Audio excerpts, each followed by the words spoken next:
बाबा रामदेव की मुश्किलें कम होने का नाम नहीं ले रही। अभी सुप्रीम कोर्ट से जैसे तैसे मानहानि का मामला निपटा था, अब एक और मामला उनके गले पड़ गया है और गले ऐसे पड़ा है कि समन जारी हो गया है। अब बाबा को उत्तराखंड से दिल्ली की दौड़ नहीं लगानी, बल्कि उत्तराखंड से अब केरल की दौड़ लगानी होगी। वहां वकील भेजने होंगे और हो सकता है कि खुद भी जाना पड़ जाए, क्योंकि वहां की कोर्ट ने अब याद किया है बाबा रामदेव को। आयुर्वेदिक दवा के बारे में भ्रामक दावे के मामले में बाबा रामदेव और दिव्य फार्मेसी की मुश्किलें फिर से बढ़ेंगी। केरल की एक अदालत ने अंग्रेजी और मलयालम के अखबारों में भ्रामक विज्ञापन प्रकाशित करने के एक मामले में बाबा रामदेव के खिलाफ जमानती वारंट जारी किया। वो वारंट दिव्य फार्मेसी और उनके सह संस्थापक बाबा रामदेव और कंपनी के प्रबंध निदेशक आचार्य बालकृष्ण के खिलाफ है।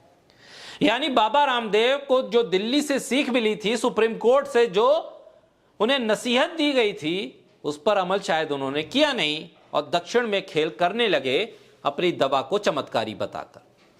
अब खेल हो गया। वारंट बीते 16 जनवरी को जारी हुआ। यह पलक्कड़ के judicial first class magistrate court second की तरफ से जारी किया गया समन है। इस मामले में अगली सुनवाई की तारीख 1 फरवरी तय की गई है। दिव्य फार्मेसी पतंजलि आयुर्वेद की एक एफिलिएट कंपनी है। इस मामले में शिकायत ड्रग और उसके जादुई उपचार यानी आपत्तिजनक विज्ञापन अधिनियम 1954 की धारा 3, 3B और 3D के तहत ड्रग इंस्पेक्टर की रिपोर्ट के आधार पर यह पूरा मामला बना और इस पर समन जारी हुआ। धारा 3 कुछ बीमारियों और उसके उपचार को लेकर जो दवाओं के विज्ञापन है उस पर रोक लगाती है। धारा 3D उन दवाओं के विज्ञापनों पर रोक लगाती है जो अधिनियम के तहत बनाए गए नियमों में दिए गए किसी भी बीमारी की स्थिति के निदान, इलाज और उसके उपचार या रोकथाम का दावा करता हो। ये तमाम दावे बाबा रामदेव कर रहे हैं। यानी कि फार्मेसी एक्ट, मेडिकल एक्ट, केंद्र सरकार के नियम, हेल्थ मिनिस्ट्री की गाइडलाइन ये बताती है कि कुछ बीमारियां ऐसी हैं जिसके ठीक 100% क्योर करने का दावा आप नहीं कर सकते हैं। कुछ कैटेगरी ऐसी है जिसपे आप दवाओं को चमत्कारी नहीं बता सकते हैं।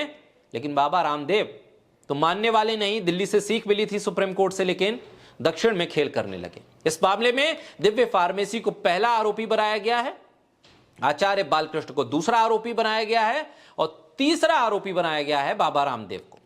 इनके खिलाफ केरल की कोझिकोड जिले में भी इसी तरह का मामला है, अभी पेंडिंग है। यानी अगर वो मामला भी खुला तो ये 2 मामले हो जाएंगे।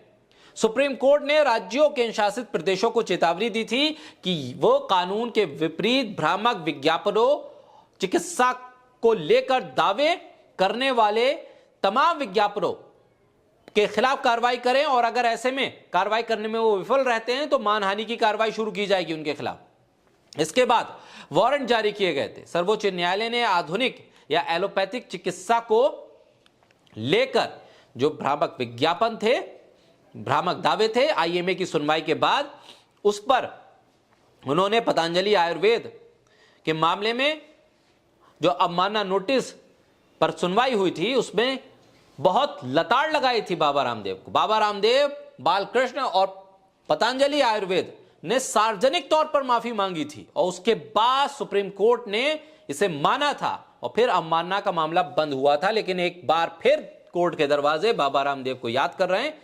देखना होगा कि केरल की अदालत के इस समन के जवाब में बाबा रामदेव क्या कहते हैं और फैसला कहां जाकर रुकता है।